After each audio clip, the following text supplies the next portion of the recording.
Hello there and welcome back to my channel. Today I'm just going to be doing some book recommendations of the books that I've read in the last few months. I don't want to be a full review channel.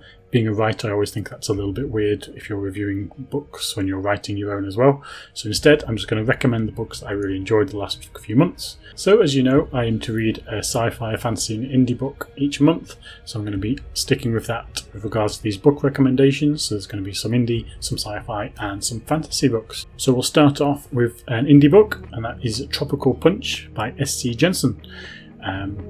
This is a science fiction cyberpunk noir novel, I guess you would call it.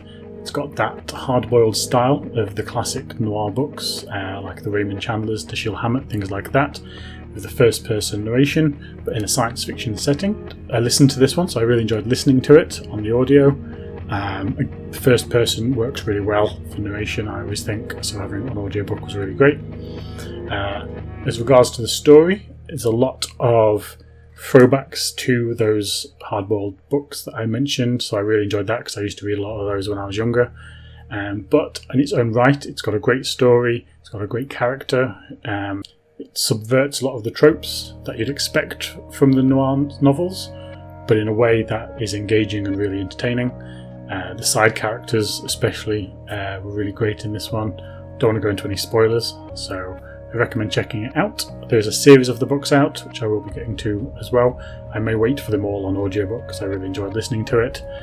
So yeah, that's Tropical Punch by S.C. Jensen. Next, we'll have a look at a fantasy book, which is possibly in the running for my favourite book that I've read so far this year, and that is The Shadow of the Gods by John Gwynne. This is a Norse-inspired fantasy book with an amazing world. If you've got a knowledge of sort of Norse mythology, you will see things in there that obviously Gwynne's taken inspiration from. It's three-person perspective, so you shift between different characters, and each of them has their own standing in the world, so you get to see the world being built from different perspectives, which I thought was really great. And the characters themselves are really entertaining. It's a very fast-paced read, short chapters, very engaging, and I recommend that one as well. Next up, we'll look at a science fiction, and that is Children of Time by Adrian Tchaikovsky. This was a book that I wanted to get to because it is on a lot of people's top science fiction novels, especially in recent times.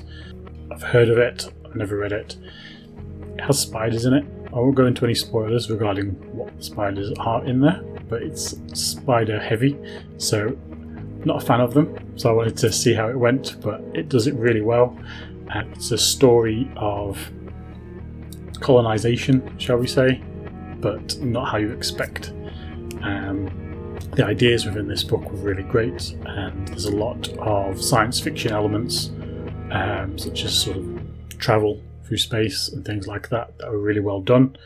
And yeah, I find it very engaging, very entertaining. The two main plot lines that go through this one, I enjoyed one more than the other. One of the planet-based one I enjoyed more than the non-planet-based one. If anyone has read it, they'll know what that means.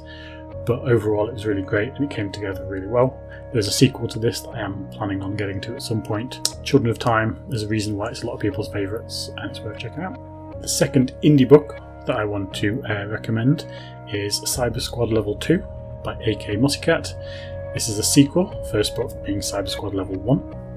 The reason this is on as a recommendation is it's the first lit RPG book series that I've read, which was a genre that I didn't think I was going to really enjoy because it felt, if you don't know what lit RPG is, it's like books with role-playing elements in them, which includes things like level progression, stats and stuff like that, which, while I can understand why people would enjoy it, I didn't think I would, but I wanted to try these ones out. The world building and the way that the RPG elements are done in this one is really well. It actually fits in with the story rather than it being just in there for no reason. It's actually part of the plot and it works really well. All the characters are really entertaining. You feel a camaraderie with them as they I won't spoil it, so as you read it, you understand the camaraderie as it comes through. But each book, this being the second one, asks more questions than it necessarily answers. It makes you want to keep on going with the series rather than just being, okay, I'm done, I can leave that one. You want to read the next one to find out what happens, and this has that. There's a lot of things behind the scenes that are teasing more going on than you may realise. And overall, it was really well done. I did listen to this one on audio, and the narrator, Zachary, I can't remember his name, I'll pop it up here, and I know he's doing the whole series, which is great, and it does have some extra sounds in there that add to the experience but don't overwhelm it like they can in some books, something I will touch on in a moment. But yeah, Cyber Squad level 2, if you've not read level 1 yet, go to level 1, start there. But yeah, really enjoyable if you want some fast sci-fi lit RPG, even if you haven't tried it before, this is the best place to start it. So moving on to another science fiction book. This is Mickey 7 by Edward Ashton. I picked this one up because it had a bit of a buzz about it, that they may be making into a film, and I thought, why not? It sounds like quite an easy read. The plot has to do with clones. That's not a spoiler because I believe that's on the synopsis for it. But clones is something that I use heavily in my own work, so I was curious to see how it came down in another book. This book was a very easy read, very quick. It's funny. It reminded me quite a lot of Project Hail Mary, which I read last year, which I would say I preferred, but this one was still very good. One thing that was a bit weird, I did do this one on audio as well. I did a lot of audiobooks, but there was some sound effects of people speaking over like intercoms and things, and there was quite a lot of it, so it ended up being a bit distracting, whereas they could have done it without those special effects, and I think it probably would have been better. But if you're looking to get into science fiction because you haven't read much of it before and you want something that's accessible but and not too heavy on the sort of hard sci-fi things, this is a great place to start. I'd say between this, Project Hail Mary, they're your best places, and maybe We Are Legion, We Are Bob as well. That's a great one by Dennis Taylor. But yeah, Mickey 7, worth checking out if you want a light, easy science fiction read, whereas Children of Time that I spoke about earlier, it's a little bit heavier on the hard sci-fi, so it depends what you're looking for. You can choose between those two.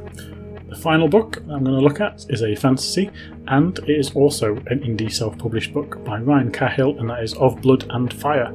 It's a classic style fantasy, so it has a lot of those tropes and elements that you'd expect from sort of a Wheel of Time, Lord of the Rings aspect, but it's told with a little bit more modern flavour, which is really great to see. The best thing I found about it was the characters. They're all very interesting, had their own quirks that made you want to sort of learn more about them as the story went on. Although the world building is very interesting as well. I felt that it was only towards the second half of the book where that sort of started to pick up, and I believe in the sequels, which I think one of them is out so far with a novella as well, that builds on that world building a little bit more, so I'm looking forward to getting into those. But overall, if you're looking for a sort of classic style fantasy, then I'll definitely look at checking out Of Blood and Fire. Again, that one is available on audio, although I did read this one, but I've heard the audio is very good as well. So those are 6 book recommendations from me to you of the books that I read over the last few months.